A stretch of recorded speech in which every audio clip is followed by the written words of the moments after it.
welcome.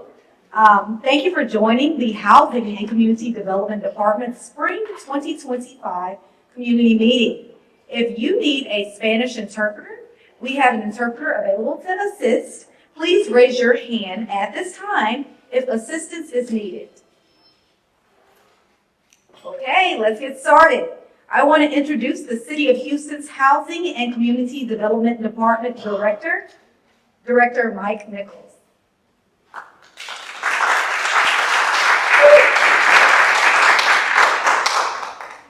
First of all, thank y'all for being here and being so interested in what's going on in the City of Houston, interested in affordable housing, interested in community development, and we really appreciate and need your input.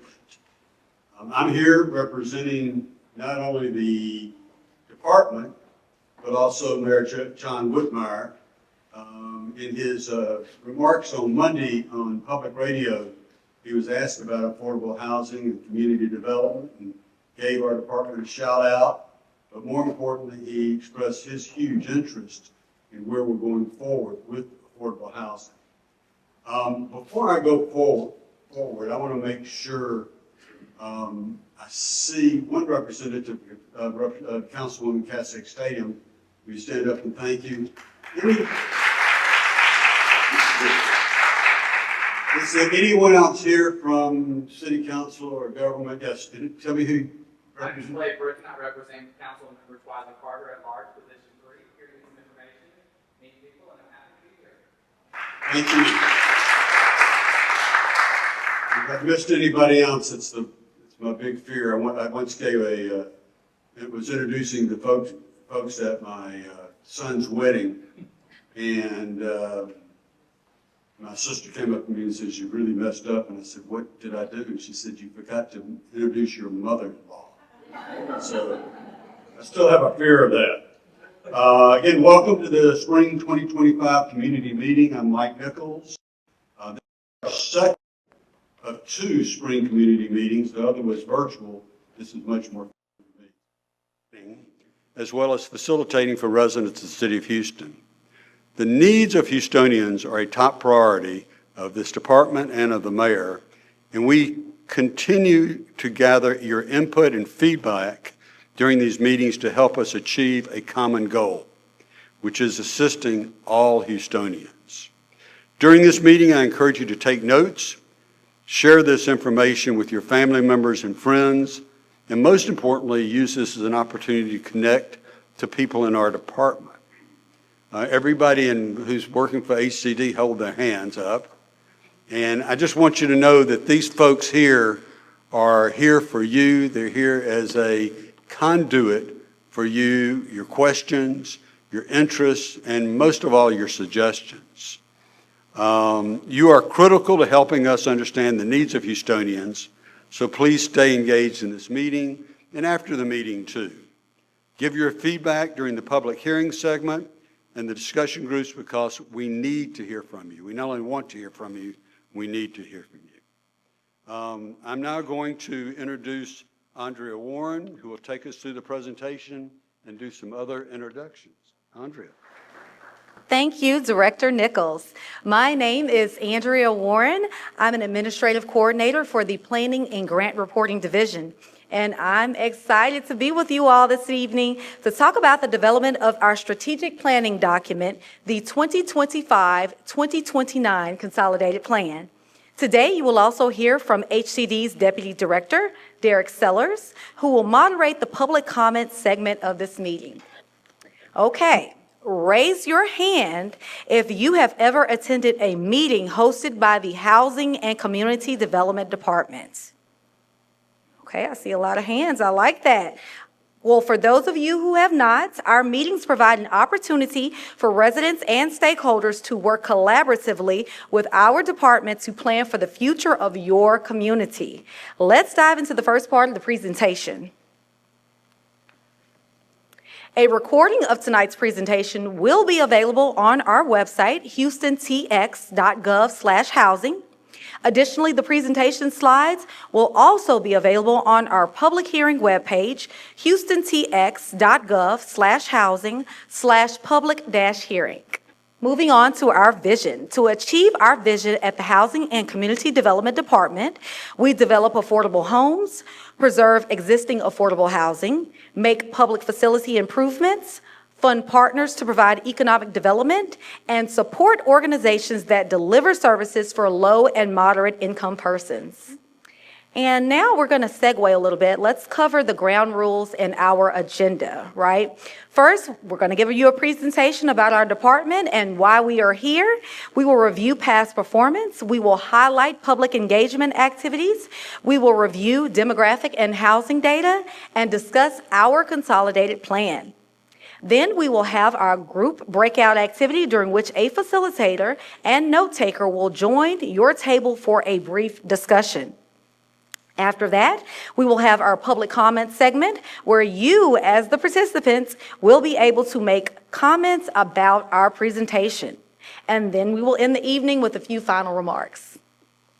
The Consolidated Plan is a key component of HUD's consolidated planning process to fulfill requirements to obtain federal formula grants.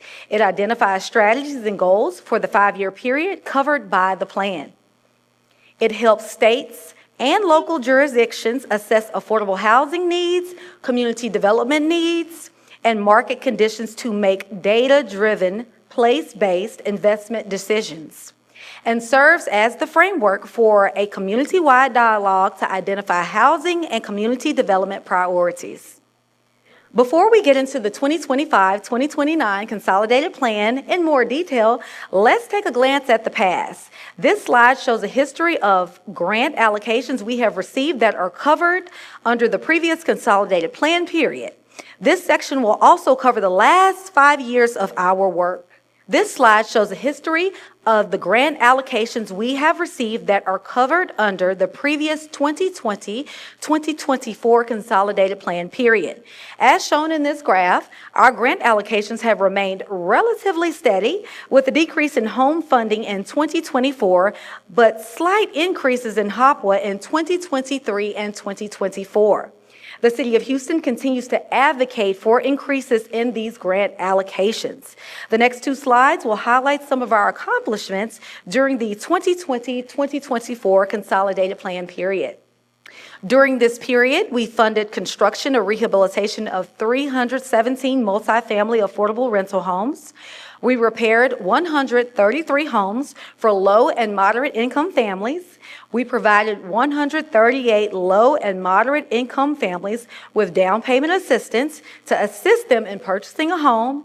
And we launched 3 fair housing education campaigns reaching, that's right, over 2 million people. We also funded improvements to 5 neighborhood facilities. We assisted 2,874 people with homeless prevention services.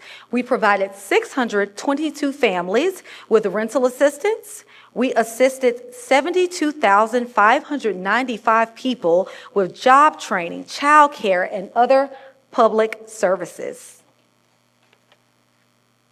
We heard you. Let's talk about our public engagement. From July 2024 to February 2025, HCD has reached more than 900 people through our public engagement activities. We held 2 community meetings this past fall. We facilitated focus group discussions. We conducted a community needs survey. We held a virtual community meeting last week, and we are here with you tonight. That's right.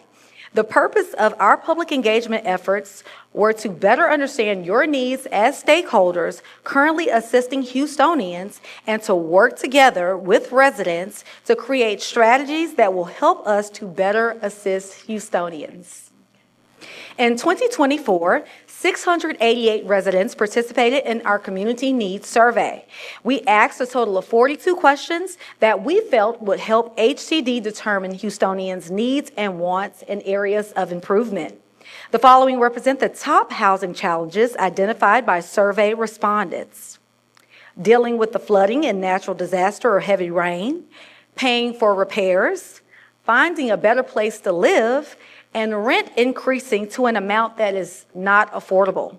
Next, the top 3 housing needs identified were financial assistance to home buyers, renters for rent and utilities, and homeowners for mortgage payments. The top 3 neighborhood service needs are child care centers, health facilities and clinics, and youth centers. The top 3 infrastructure needs are flood drainage improvements, street maintenance, and sidewalk maintenance. The city analyzes a variety of available data to inform the development of the Consolidated Plan. Let's take a look at some of this data now. Houston is one of the largest, fastest growing cities in the United States. As of 2023 5-year census estimate, there are 2,263,094 people and 916,536 households. 53.8% are LMI households or low moderate income households, earning about 80% and below of the area median income. 10.4% of the population is persons with disabilities. The labor force population is 68.6%. The median income in Houston sits at $62,894 with a median home value of $282,400. And the median rent is $1,362. 35% of households have at least one of the following 4 housing conditions. Housing unit lacks complete kitchen facilities. Housing unit lacks complete plumbing facilities. Household is overcrowded. Household is cost burden, and cost burden is when a household spends more than 30% of their income on housing costs. And lastly, 44.4% of households live in a home or in a multifamily housing that was built before 1980, which may still contain lead-based paint. From 2010 to 2023, new home sale prices have increased 174%, and the median rent for a 2-bedroom unit has increased by 65.5%. During the same period, the median income has only increased by 46.4%, which signifies an increasing gap between the household income and the cost of homes and rental housing. As indicated on the previous slide, there is an affordability gap between income and housing costs. This slide shows the housing cost burden among various area median income levels. The percentages listed in the blue bars indicate the household is cost burden, which means they spend more than 30% of their income on rent or on mortgage payments and utilities. The percentages listed in green bars indicate the household is severely cost burdened, which means they spend more than 50% on rent, mortgage, and utilities. According to the 2017-2021 Comprehensive Housing Affordability Strategy, or CHAS, data from HUD, 79.3% of extremely low-income population who earn less than or equal to 30% of the area median income are cost burdened. For the same population, 65% are severely cost burdened. 18.7% of high moderate income population, those who earn 81 to 100% of the area median income, are cost burdened. And only 2.8% are severely cost burdened. The data shows that although there are households that are cost burdened at all levels of income, lower income households experience significantly higher levels of housing cost burdens. Collectively, the data presented in the past 3 slides illustrates the need for additional funding to address the gaps between income and housing affordability.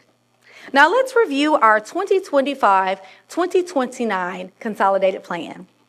We have taken your input and analyzed the data to develop the following 5-year Consolidated Plan goals: to enhance quality of life, expand homeownership opportunities, preserve and expand the supply of affordable housing, promote health and safety, assist persons affected by HIV and AIDS, reduce homelessness, and revitalize communities.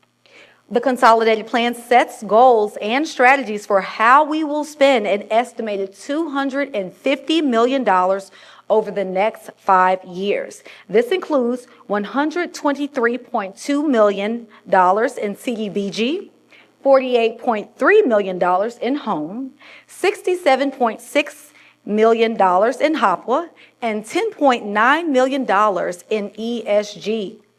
The Consolidated Plan includes the 2025 Annual Action Plan, which will serve as our application for an estimated $50 million for program year 2025, which begins July 1st, 2025, and ends June 30th, 2026. For CDBG, or the Community Development Block Grant, we estimate receiving over $24.6 million. This grant is our most flexible grant funding that can be used to support a wide variety of activities. With CDBG funds, we are able to repair homes, we're able to expand home ownership, provide public services, improve or develop public facilities, or promote economic development. For Home or Home Investments Partnerships Program, we estimate receiving over $9.6 million. With home funds, we build or rehabilitate affordable homes for renters and homeowners. For HOPWA, or Housing Opportunities for Persons with AIDS, we estimate receiving over $13.5 million. With HOPWA funds, we provide housing and social services for people with HIV and AIDS and their families. For ESG, or Emergency Solutions Grant, we estimate receiving over $2.1 million. With ESG, we deliver shelter and supportive services for people experiencing homelessness or at risk of homelessness. Please note that the budgets that we just showed you on the slide are estimates, and once we have received the final budget from the United States Department of Housing and Urban Development, HUD, the line items will be adjusted by the percentages provided in the following grant budget slides. Let's review how we will put our plans into action and evaluate our performance at the end of each year. Here are grant-specific budgets, starting with CDBG. We are budgeting for an estimated $24.6 million for CDBG, which includes the estimated allocation forthcoming from HUD and anticipated program income. We have budgeted approximately $11.3 million for multifamily rehab, $4.1 million for public services, which includes ESG match, $3 million for single-family home repair, $966,000 for home ownership assistance, $192,000 for lead-based paint. Under the CDBG allocation, we anticipate providing public services to 3,160 households, improving 4 public facilities, conducting lead hazard abatement for 38 homes, constructing 75 affordable rental homes, repairing or reconstructing 10 homes, and providing home buyer assistance to 18 families. For home, we are budgeting for an estimated $9.6 million, which includes the estimated allocation forthcoming from HUD and anticipated program income. We have budgeted approximately $5.3 million for multifamily acquisition, new construction, or rehabilitation, $3.3 million for new construction of single-family housing, $966,000 for planning and administration. Under the home allocation, we anticipate developing 75 multifamily units, developing 10 affordable single-family homes. For HOPWA, we are budgeting for an estimated $13.5 million, which includes the estimated allocation forthcoming from HUD. We have budgeted approximately $4.6 million for project or tenant-based rental assistance, $2.9 million for short-term rent, mortgage, and utility subsidies, $2.8 million for supportive services, $2 million for operating costs, $514,000 for sponsor administration, $405,000 for grantee administration, and $100,000 for housing information. And last but not least, $62,000 for resource identification and technical assistance. Under the HOPWA allocation, we anticipate providing tenant-based rental assistance for 350 households, providing short-term rental, mortgage, or utility subsidies for 525 households, providing funding for permanent or transitional facilities for 225 households, providing supportive services for 1,075 households. For ESG, we are budgeting for an estimated $2.2 million, which includes the estimated allocation forthcoming from HUD. We have budgeted approximately $1 million for emergency shelter, $523,000 for rapid rehousing, $362,000 for homeless prevention, $163,000 for administrative costs, and $87,000 for the homeless management information system. Under the ESG allocation, we anticipate providing tenant-based rental assistance for 100 households, funding for permanent or transitional facilities for 150 households, supportive services for 800 households. Okay.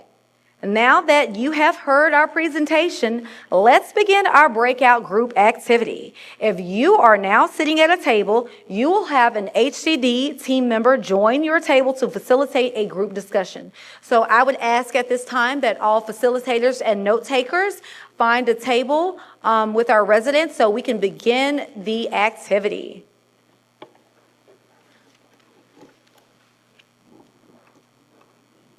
Now we would like to hear from you. We will go around the room and every group will get a chance to share a summary of their answers to the questions we provided. If you need a point of reference to stay on track, we have provided some guidance on the slide, so let's begin. So who would like to go first, or do I have to come and do selection? Okay, group number 1. Hello, can you hear me? Okay. So for our group, for question 1, which goals will most meet the current needs of your community?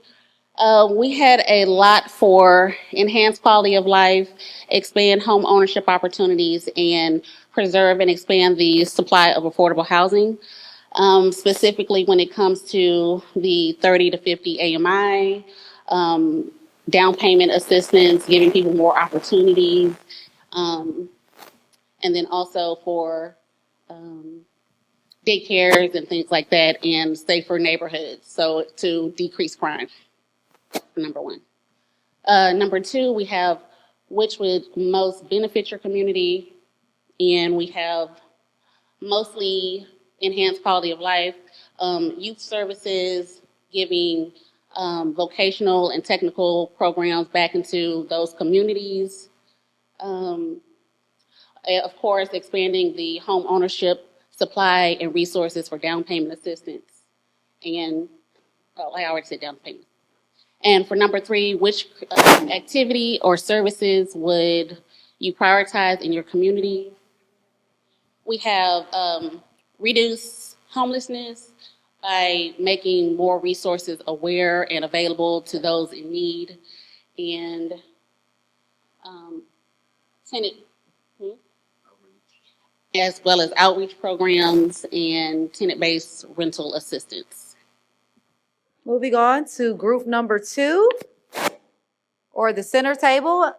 Alan has the microphone if you're ready to report out. Good afternoon, everyone, or good evening. For our group, the first question, which goals will meet the current needs of your community? In our group, we discussed home ownership, housing needs for homeless, multifamily housing, mixed income, and job training. Number 2, which goal would most benefit your community? Home ownership needs for the homeless, multifamily housing, and mixed income. We really had a lot of feedback on which activities or services you were prioritizing in your community. And our group talked about having easier access to health care, maintaining homes and neighborhoods as in regards to aesthetics and zoning, job training opportunities for people with special needs, ongoing case management for people with special needs, refugee assisted vouchers, rental case management and social service needs, mental health. They would also like to see organizations being formed and expansions of super neighborhood groups. Crime and safety was another concern. Trash pickup and controlling of illegal dumping.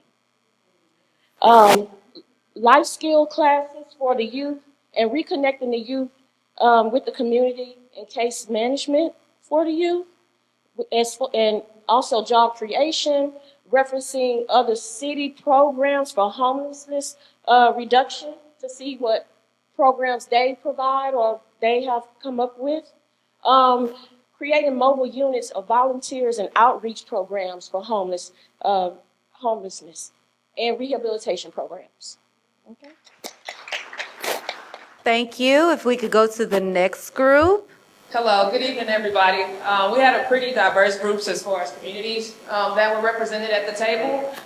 So for the first question, which goals will most meet the current needs of your community? And we kind of took a different approach and we talked through all of these, but the most popular selections were enhancement to quality of life, as well as preserve and expand supply of affordable housing. And the enhancements to quality of life that were mentioned was programs for single parents, as well as more affordable housing, mental health counseling, substance abuse programs, sidewalks, and community-friendly policing.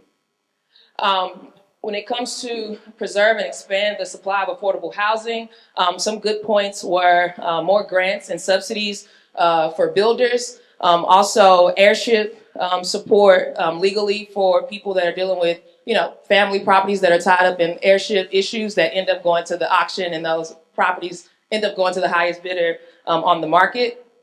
For the second question, which goal would most benefit your community? And honestly, we didn't want to pick. But again, enhance quality of life and preserve affordable housing really take the cake for which goal would enhance our communities. But I do want to just speak to the reduction of homelessness and revitalize communities. For the reduction of homelessness, we talked about more mental facilities being available, more facilities being open 24 hours, because nobody wants to be told what time to come and go or walk, several miles to get a meal, have to come back and beat people in line to get a bed. So expanding access for the homeless. The third question, what activities or services would you prioritize in your community? And I believe services that were pointed towards the reduction of homelessness as well as mental health were some of the most popular things that came from our table. Moving on, I think this is our last group. Okay. Last but certainly not least, I know we have a lot in store because you guys are the last ones. Looking forward to hearing from you. So for our group, we decided that the most important thing to us in the beginning, to answer your first question, which goals most meet the current needs of your community, that's to promote health and safety. We're looking at our senior citizen community. We're looking at making sure that they have everything that they're needing as they're aging, as they're growing old. We're having so many scams and everything taking advantage of them. So we need them to be safe and to promote their health so that they are having adequate access to community and health. The second question, which goal would most benefit our community? We figured it would be the expansion of home ownership, making sure that people have access to affordable housing, but really getting home ownership down, because that's the only way to build generational wealth. That's the only way for us to keep moving forward. That's the only way for Houston to be stable and populated with people who want to go to work and want to be active in the community. And the last question, what activities or services would you prioritize in your community? We would prioritize to prioritize means to put it first. We really want expansion of home ownership, but we want to promote health and safety, because really there is a divide, there is a break in Houston has the best medical center probably in the United States. We are number one, but the care is not translating to the community. And so we have to find how to make it translate to the community, because if we do not bridge the gap, I saw a study that said we have more 77-year-olds than we have 17-year-olds now in the United States. And so we have to make sure that we are addressing the issues that affect them. So promoting health and safety is what we will prioritize in our community. Thank you all. Thank you. So next, we will start with our public hearing segment. I just want to say sidebar, I'm so excited to see all of these faces, and thank you so much for sharing with us. Your feedback is so very important to our department. Again, at this time, we will begin our public comment segment. You will be allowed to voice your thoughts and opinions on today's presentation. But before we get started, I will turn it over to Deputy Director Sellers to review the ground rules. Thank you, Andrea. I tell you what, these groups, not only fantastic ideas, but y'all picked some really good spokespeople for it. It's awesome, completely awesome. It's really one of the highlights of our night because we can get up here and talk to y'all about and explain to y'all a lot of what we do, but I think the conversation really happens at these tables where y'all get a better understanding of what we do and maybe some of the challenges we face here at the city and trying to make decisions around what we prioritize. So as Andrea said, we're in the public comment portion of the evening. What we're going to do is, this is your opportunity to provide comments to us about what you heard, so maybe some of what maybe you talked about tonight, and we do want to hear from you. We do have some ground rules related to this section of the evening. Each speaker is going to have 3 minutes to provide their testimony, and you'll see a timer on the screen to help with that, so you kind of know where you're at along the way. To be clear, this isn't a Q&A session. It's a public comment section. However, afterwards, based on what you say, we have experts in this room that may be able to help you afterwards. And regardless, if you have any questions, we don't want you to walk out of here tonight without having answers. So this is the public comment, but if you still have questions afterwards, please come see somebody else in this room. We'll have a talk with you about it. When you came in the door, you signed in, but you also indicated whether you wanted to speak or not. So I'm going to call people based on if they indicated that they're going to speak or not. Yielding time to another person is not allowed. And then when we ask for your public comment, please state your first name and last name for the record. As you can see over here, we are capturing all of these comments that are given tonight. We're going to summarize these and include them in our submission to HUD for this funding. We may also provide some responses to some of the comments as well. So first up, first person indicated was Cher Dawson. So Cher, if you want to raise your hand if you still want to speak. You're still here? Okay. Alan right there has the mic. And so just state your name for the record, and then we'll start this clock here, and feel free to provide your public comment. Okay, my name is Cher Dawson. Can you hear me? Yes, ma'am. Okay. My issue is a little different. I just came today because I know you all getting more funding through HUD. My home, as well as a lot of senior citizen homes, the money that they got for the Harvey funding, the CBGDR, and the mitigation money is not properly being used. They hired unqualified contractors who are poorly constructing these homes. So when we talk about bringing new funding in the community, which 70 to 80% of this money have to be used for low to moderate income individuals, how are these homes being constructed? We keep getting hit with hurricanes, torrential rain, storms. We just had Burrow, the retro storm. These homes have already been damaged. So I think you all need to tighten up on your tracking, oversight, procurement process, as well as financial management and construction standards. Another issue that I didn't appreciate during that program, and again, we're going to keep an eye on this money as well and any other money coming, is the fact that a lot of minority business owners weren't used. What about our builders here that are locally? And are we going to build these homes resilient? HUD is giving money for resilience, y'all, not just to throw up a home or a community. Are you all following these HUD guidelines? And it shouldn't take us have to keep complaining to the city, complaining to the Texas GLO and not getting assistance. How is that fair to us? And with this new administration tightening up on fraud, waste, and abuse, I mean, that means funding to get cut. They're already cutting back because the funds are being misused. So I just wanted to add that point of reference. Thank you, Ms. Dawson. Next up, Melanie Young. Hello, everyone. My name is Melanie Young, and I serve as the Sunnyside Super Neighborhood President. And one thing I wanted to speak about that kind of relates to affordable housing, especially in my neighborhood, the average salary in Sunnyside is $30,000. The current home that's being built in Sunnyside, the price averages anywhere between $300, $350, which means the people in the community cannot afford to be in Sunnyside anymore. And I recently, just sitting here today, 30 minutes ago, I looked at the active Airbnb listings for Sunnyside, and between, let's say, Scott and Holmes Road to Scott to Airport, for the next 2 weeks, there's over 120 listings on Airbnb in the Sunnyside neighborhood. So that's 120 homes and households that the community doesn't have. And a lot of starter homes should be built in Sunnyside, are accessible to people that want to be homeowners.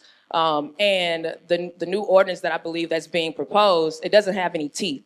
$275 for, a fee.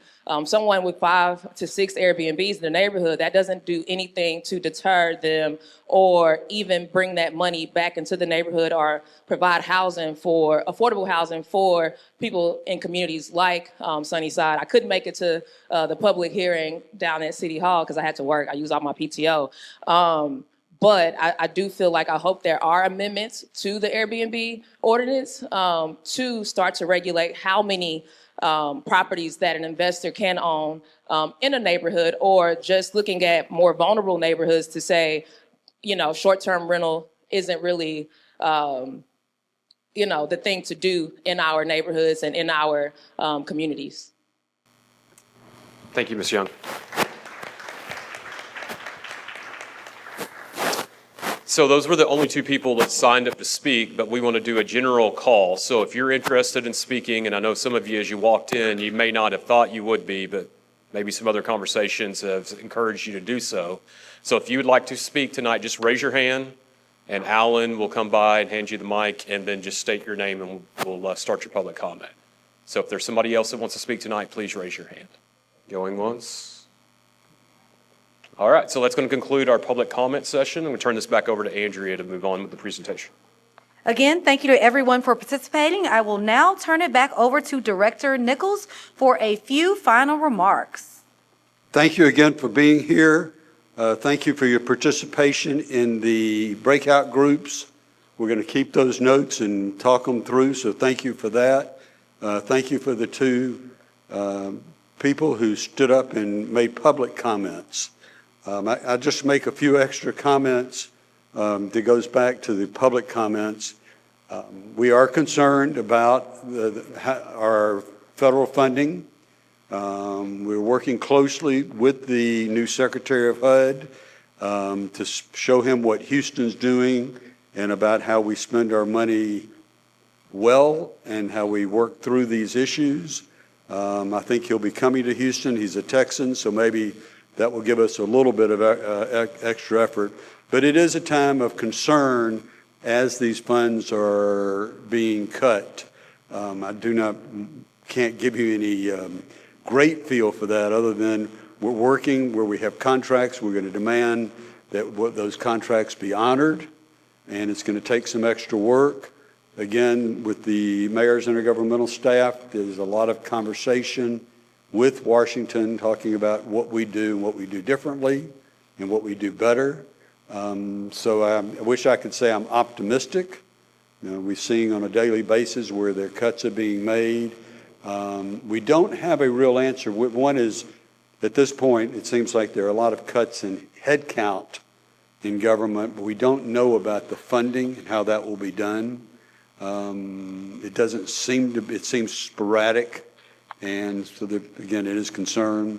We're lucky that we have Mayor Whitmire and the council that we have who have a real interest in affordable housing, who have a real interest in making sure that disaster relief money is spent wisely, have a real interest in homelessness and how to solve that problem. So that's good headwinds. The state legislature's in session now, and we're working closely with them to see if we can make some headway with that group. Again, it's important that you do continue to talk to and speak with your elected officials and tell them what you want too. And again, more than just about the problems, tell them that we really need to make sure that that funding is there. Last is we know elections have consequences, and so it's important to make sure people register to vote and come to these meetings too. It's an ongoing effort for all of us to really make sure government works. I'm in this position because I'm a believer that government can make a difference, especially in the lives of people who are vulnerable, who face poverty issues, who've had difficulties through their lives. I think we can make a big difference. I think Houston is a unique city. We do have storms, and we can give a list of all the storms, but I heard recently that we ought to call ourselves the essential city. Everything Houston does is essential to our country, whether it is how we lead in immigration and in diversity, how we lead in basic fundamentals of our economy, oil, gas, and how we lead in commerce. So again, thank y'all for being here. Keep up the positive attitude that I see here and the belief that we can do better every year. Thanks so much. And before we close out tonight's meeting, we want to make some final announcements. To view our plans discussed tonight, you can visit www.houstontx.gov/housing or stop by our offices at 2100 Travis Street on the 9th floor, Houston, Texas 77002, where copies may be obtained at this location of our draft plans. Public comments will be accepted on the draft 2025-2029 Consolidated Plan through April the 25th. If you did not get an opportunity to provide a comment this evening, there are other ways to provide a comment. You can email hcdplanning@houstontx.gov, or you can send in comments by mail to the City of Houston Housing and Community Development Department, 2100 Travis Street, the 9th floor, Houston, TX 77002, or you can leave a voicemail at 832-394-5209, or again online at www.houstontx.gov/housing. Next, connect with HCD. For more information or simply just to stay in touch, follow and like us on all social media platforms. That's Facebook, X, Instagram, YouTube, Flickr, and LinkedIn. You can also go to our webpage, houstontx.gov/housing, to sign up to receive email communications about all of our activities and hearings, just like this one tonight. Okay, this concludes our presentation. Thank you for your attendance and participation in tonight's meeting. Thank you all.